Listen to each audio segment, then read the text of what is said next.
Does your guitar ever sound like this?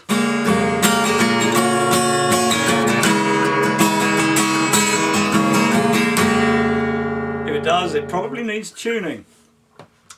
And that's what this lesson is all about. Now, if you've got an automatic tuner, an electronic tuner, or pitch pipes, or some other device you can use to tune your guitar, that's fine.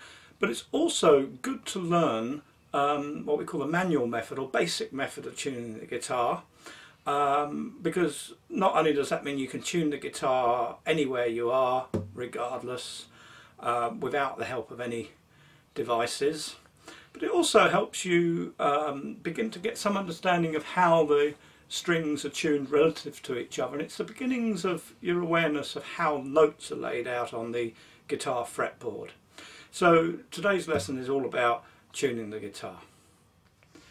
So to carry out this basic method of tuning the guitar, we start with the 6th string, the E for elephant string. Now, you've got two choices here. If you happen to know that that string's not been altered much since you last successfully tuned the guitar, you can just accept that it's probably good enough. If you do that, by tuning the rest of the strings to that string, you are at least getting the guitar in tune with itself. We call that tuning to relative pitch. And that's different from tuning to concert pitch. Concert pitch is simply an internationally agreed upon standard that says that the note A is vibrating at 440 times a second, and then the rest of the notes are kind of adjusted in line with that. But an instrument doesn't have to be tuned to concert pitch, although if you're playing along with a record, that's a time when you'll probably want to make sure you're definitely tuned to concert pitch, so you're playing in the same key as the record you're playing along with. So how do you get a note into concert pitch? Well, you need some sort of reference. This could be another instrument like a keyboard or a piano or a harmonica, even a penny whistle or something, or it could be an electronic tuner or a set of pitch pipes, even a telephone dialing tone, if you happen to know what pitch it is, can be used. So that's one possibility.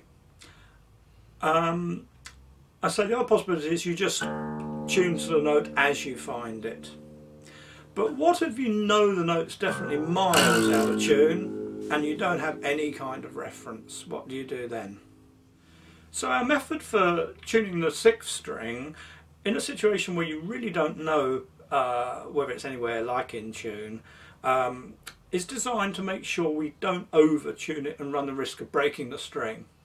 So to do this, the first step is to take the string all the way down until it's so sort of rattly that you're dead certain that that's far too low. Then from that point, gradually wind the string up while you continue to play it at a sort of medium strength, not too hard, not too soft.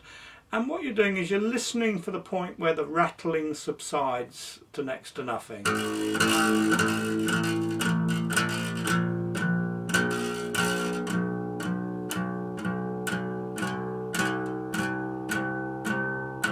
About there. And then from that point, I'd recommend turning it one complete turn, so that's half a turn plus another half turn, 360 degrees. You've then got a note that's plenty high enough to use to tune the guitar, but it's almost certainly going to be slightly less than concert pitch, and that's erring on the safe side as regards not breaking your string. So we've set that 6th string up either by the method we just showed you, or by simply accepting that it's probably near enough as it is anyway, or by tuning it to a reference point like another instrument so you're certain it's in concert pitch. In any event, we've got a nice note coming off our 6th string.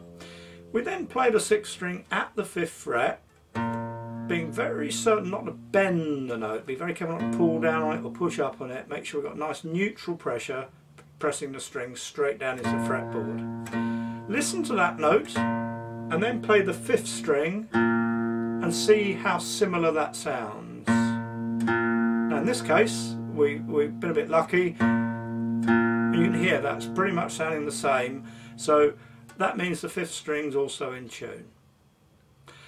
We then move across and we play the 5th string at the 5th fret. Listen to it and compare it to the open 4th string, the D string. And we can hear the D string definitely too low.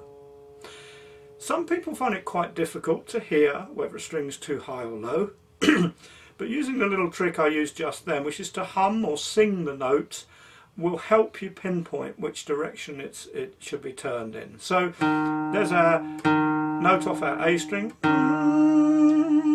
here's our D string, definitely too low. So what I do now is I play that string again. We call this the reference note. I'm playing my reference note on the 5th fret of the 5th string, and while it's still ringing, while I've still got a memory of it in my ears, I play the other string and then I turn that string to try to bring the two together.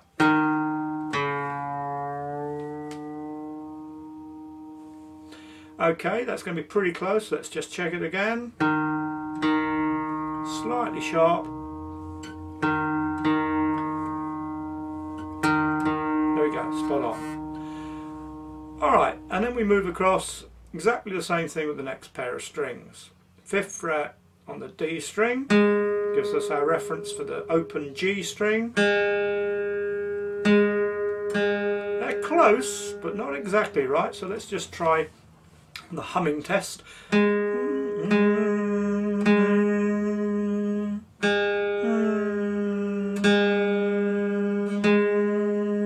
Ever so slightly flat.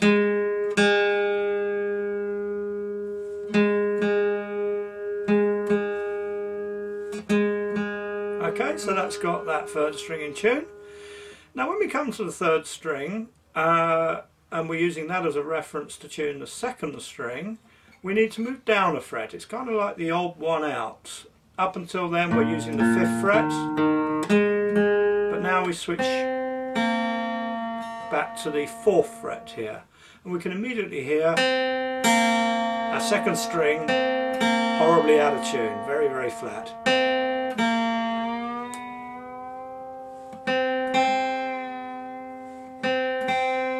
Okay, notice there, after my first attempt, it actually came up a bit high, but when I went to tune it back, I didn't try and take it down. I actually took it deliberately too low and back up again. And this is another little tip. Try and always tune up to a note, because then you're taking up the slack on the little capstan here, and there's less chance that it'll go out of tune afterwards. So that's a way to get good stability out of your tuning. Take it down and back up.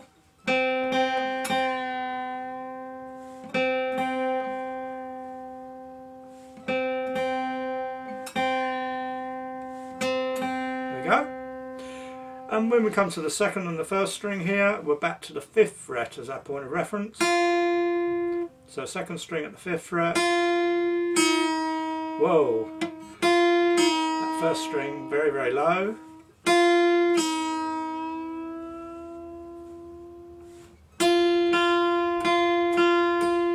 That sounds pretty good. Alright.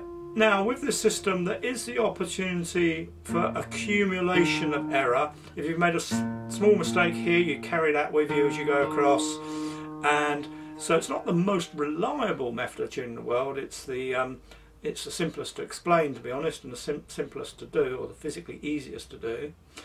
But it's worth checking at the end whether you've succeeded in getting good tuning, and the best way to do that is just to play a chord. Say a G for example, and just play it slowly, one string at a time. Doesn't sound too bad for me. If it sounds alright to you, then it's good enough to play. So that's all about basic tuning. Now I will say tuning the guitar is obviously something one wants to learn pretty early on, but it's quite a skill. It's not an easy thing to do.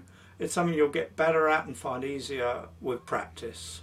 But don't be afraid to have a go, and if you break the odd string, well, that's a shame, but it happens to almost everybody, so don't worry too much about it. Okay, so I'm going to leave you now with a reminder. We'll put the diagram up so you can have a go at tuning your own guitar.